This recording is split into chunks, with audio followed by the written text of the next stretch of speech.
Greetings, family. Peace and love to you and yours. This is Guru.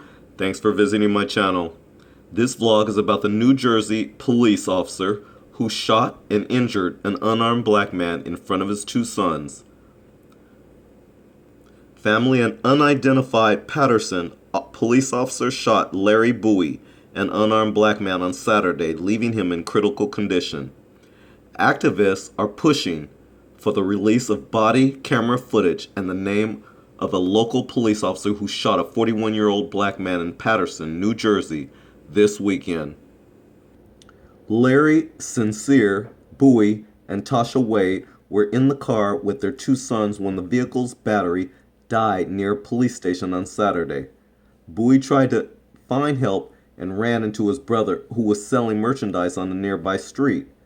His brother declined to assist the family because he was working. Soon after, Bowie became emotional. Wade told the Paterson Times on Sunday, quote, "He was wilding and going crazy," she said. "We tried to call an ambulance and calm him down, but couldn't calm him. Then police came. She got out of the car. He was still acting crazy. She pulled out her gun and she shot him." Bowie was unarmed at the time of the shooting, his brother and Wade say. He is now in critical condition at St. Joseph's Regional Medical Center. The Passaic County Prosecutor's Office launched an investigation into the shooting on Sunday. A spokeswoman for the office sent the Huffington Post a press release that contained very little information and declined to comment further. So, family, of course, the lack of details has left the Bowie family and local activists demanding answers. Quote, "This is not an isolated incident," unquote, Alexis Miller, a leader of the Paterson's Black Lives Matter chapter, told the Huffington Post. Quote, "We want people to know that Sincere is not the only person this is going to happen to or has happened, and that it's important to support all local organizations who are fighting this fight." Black Lives Matter activists have started a petition asking investigators to release the name of the officer involved in the shooting, along with any police camera footage that's available. The group is also asking Paterson's City Council to invest in training for officers on how to deal with people with mental health issues and to create a civilian complaint review board for greater transparency and accountability. Quote, "As simple as that is," unquote, said Zelly Imani, another lead organizer for Black Lives Matter Paterson. Quote, "We often see that it's the most difficult thing for a police department to give a community," unquote. And yes, it is. The police, for some reason, find it very, right now, this is my own viewpoint. For some reason, the police find it very, very hard to maintain transparency and or to provide it to the communities.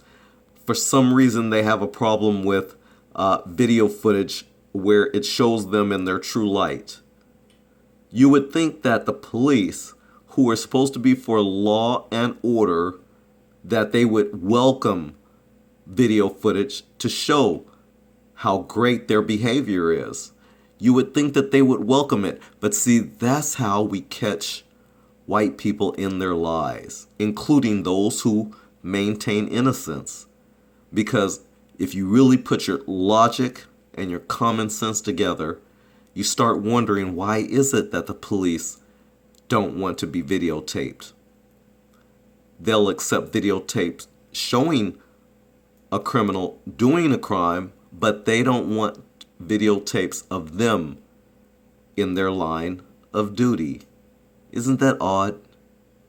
Yeah, it's not only odd, it's downright it's disgraceful, it's despicable. Because, once again, and I'll repeat this again, the police do not want to provide transparency for their behavior.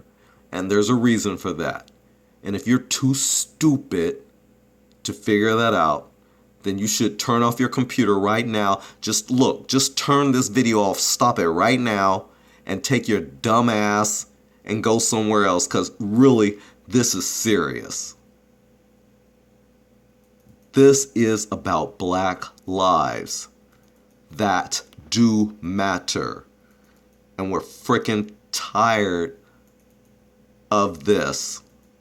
We're tired of white America's denial. You know, the denial is not just a river in Egypt. Damn it.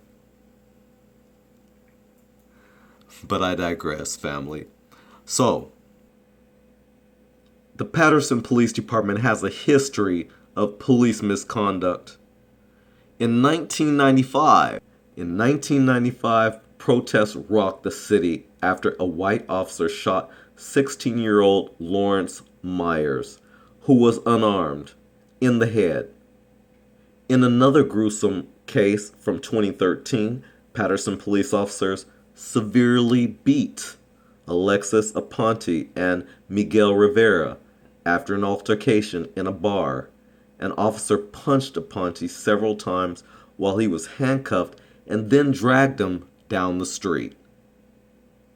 And these are so-called law enforcement officers being violent. The city also has paid out hundreds of thousands of dollars to settle lawsuits alleging police misconduct. So not only are they just carrying out this really ill behavior, but then they have to shell out hundreds of thousands of dollars to the victims that they violate their civil and human rights. Anyways, family, according to Imani, members of Paterson's black community are distrustful of police, not only because of those violent incidents, but also because there are few examples of investigations and justice. Police don't show up for instances of community violence, and when they do, they take a long time to report it, he said. Quote, people are realizing police are not needed for their safety and sometimes are a threat to their safety as well, Imani added. Bowie's case echoes the recent police shootings of Renee Davis and Alfred Olango, who both needed help and instead became victims. Davis, a pregnant Native American woman, was recently fatally shot by Washington State Sheriff's deputies who were dispatched to her home for a, quote, wellness check, unquote, last month. I was going to do a story on that, but I saw some other YouTubers had already done it, so I just paid attention to their videos on it, and they did a great job. So if you don't know the story, you might want to check it out. There's some YouTubers out there who did a story on it already. Anyways,